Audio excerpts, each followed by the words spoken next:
حوالے سے اور اس کا ازالہ کرنے کے لیے ایک پلان بنایا جاتا ہے اور ڈکلیئر کیا جاتا ہے کہ یہ تباہی اتنے بڑے پیمانے پہ ہوئی ہے کہ مجبوراً ہمیں جو ہے یہ ایک ایمرجنسی ڈکلیئر کرنی پڑی ہے۔ اور ایمرجنسی ڈکلیئر کرنے کا پرپز یہ ہوتا ہے کہ تمام متعلقہ ادارے جو ہوتے ہیں، وفاقی صوبائی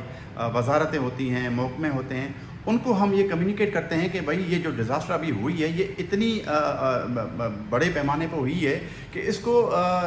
اس سے ریکور کرنے کے لیے یا اس کے ساتھ نقصانات جو ہوئے ہیں اس کا ازالہ کرنے کے حوالے سے ہمیں ایمرجنسی لیول پہ اقدامات اٹھانے پڑیں گے، اور اس میں کوئی بھی جو ہے سست روی کا شکار کوئی بھی معاملہ نہیں برداشت کیا جائے گا۔ تو اب وزیر اعظم صاحب نے جو کل جو کیبنٹ کی میٹنگ ہوئی ہے اس میں یہ اناؤنس کیا تھا، اور اس میں کافی صوبوں کا نقصان دیکھا، تباہ کاریاں دیکھی، تو اس کے بعد جو ہے وفاقی کیبنٹ کے مشاورت کے بعد وزیر اعظم میاں محمد شہباز شریف صاحب نے یہ اناؤنس کیا ہے کہ ہم پاکستان بھر میں اب کلائمیٹ ایمرجنسی